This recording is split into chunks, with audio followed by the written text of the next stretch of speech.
ব্যাসদেব কেন বললেন যে দেখুন এই নিগম কিন্তু শুধু কৃষ্ণ কথা, আর আগম যদি আপনার রুচি থাকে তাহলে নিগম বুঝতে পারবেন না। আগমটা কি? সাংসারিক কথা, এটা হলো আগম। নিগম নিয়ে আমাদের একটু মাথা ঘামাতে হবে, তবে দুটো মিশাল করলে জগা খিচুড়ি হবে, ওটা হবে না। আগম এবং নিগম বেশ আশ্চর্য জিনিস। আগম নিগম, আমরা বলি আগম শাস্ত্র নিগম শাস্ত্র। আগম শাস্ত্র হচ্ছে সংসার, আর নিগম হচ্ছেন শুধু ঈশ্বর বিষয়ে কথা এবং ঈশ্বরের শ্রদ্ধা ভক্তি বিধি নিষেধ ইত্যাদি। তো যাই হোক, 18 পুরাণ আলোচনা করেছিলেন ব্যাসদেব, যার জন্য সেই 18 পুরাণ ছাড়াও তিনি আরও অনেক উপপুরাণ এবং কি বলে ওই মানে ইয়ার বেদান্তিক ভাষ্য তিনি কিছু কিছু লিখেছেন। কেন লিখেছেন? আমাদেরকে বোঝানোর জন্য। কেন? আমরা আগম বিষয়ে ব্যস্ত থাকবো, কলিকালের লোক, তাই আমাদের নিগম বুঝার সুযোগ থাকবে না। এটা অদ্বৈত প্রভু দেখলেন। অদ্বৈত প্রভু দেখছেন যে উনি যখন বৈঠকখানার মধ্যে একটু কৃষ্ণ কথা বলেন সবাইকে, কিন্তু কৃষ্ণ কথা বলা শুরু করলে সবাই বলে আমার সময় নেই, আমি যাই, এইভাবে সবাই কেটে করতেন। তা অদ্বৈত প্রভু দেখলেন যে কৃষ্ণ কথা শ্রবণ করার যোগ্য নাই, আর কৃষ্ণ ভক্তি তো আরো দূরের কথা। কৃষ্ণ কথা শুনছেন, এটাতে তার সময় শেষ, তাহলে কৃষ্ণ ভক্তি তো আরও হবে না। তাই বলছেন মদ্য না যজ্ঞ বুঝে মদ্যমাংসে নানারূপ জীব হিংসে, ভক্তিশূন্য হইল অবনী। তাই দুঃখ পাচ্ছেন কে? বৈষ্ণবগণ বলে হায় হায়, সংসার তো নিগম নিগম একদম নেই, শুধু আগম। আগম তো কিরকম? আগমকে বলা হয়েছে, আগমকে আশ্রয় করেছিলেন মহাভারতে শিক্ষা দিল শ্রেষ্ঠ ভক্ত যুধিষ্ঠির মহারাজ, তিনি আগমকে আশ্রয় করেছেন, তিনি রাজা হয়েছিলেন এই সংসারে, আবার নিগমও ছিল তার কাছে।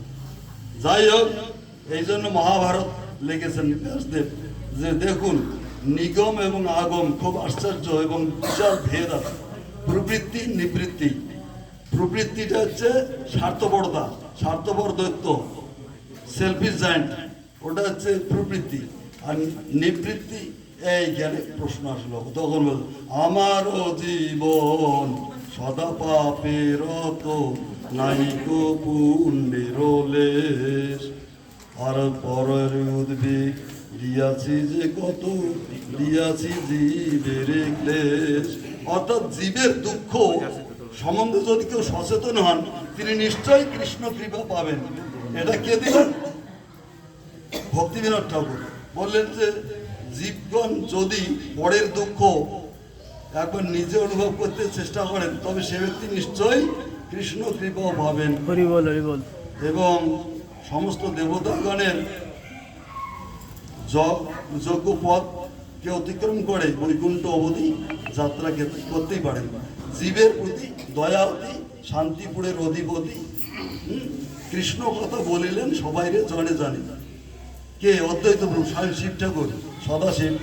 তাই কৃষ্ণ কথা বলতে গিয়ে দেখলেন কেউ কৃষ্ণ কথা শোনার জন্য, শোনাটা বড় কথা না, আবার শুনে আনন্দ পাবে, আনন্দ পেল না, তাহলে কৃষ্ণ কথা শুনিও না বলো না। কৃষ্ণ কথা শোনা অর্থাৎ ব্যাসদেবকে দিয়ে শিক্ষা দিলেন। ব্যাসদেব লিখছেন কৃষ্ণ কথা, বলে তুমি কিরকম আনন্দ পেয়েছো? আমি তো আনন্দ মনে হয় অতটা পাইনি। তার কারণ নিশ্চয় আমার মধ্যে ওটাকে কি বলে মৎসরতা, মৎসরতা দোষ এসেছিল, কাম ক্রোধ লোভ মোহ মদ মাৎসরতা। তাহলে 6টা রিপু আমাদের ভিতরে আছে, তাই আমাদের কৃষ্ণ কথা শ্রবণ হয় না।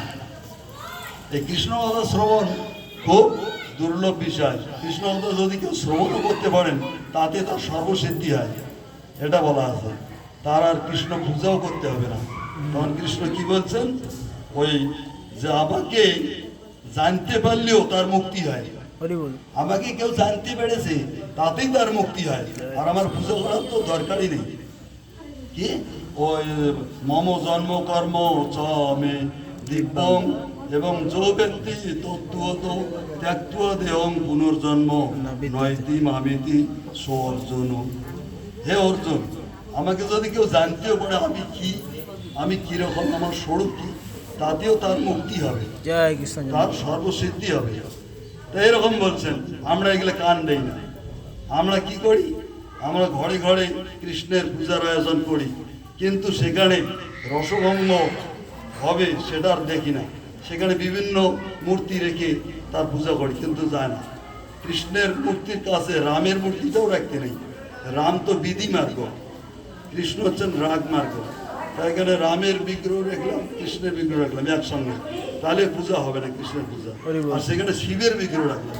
শিব হচ্ছে এই সংসার বিষয়ে ব্যস্ত থাকে, তিনি আগম বিষয়ে ব্যস্ত থাকে, তাই নিগমটা সেখানে মুশকিল। নিগম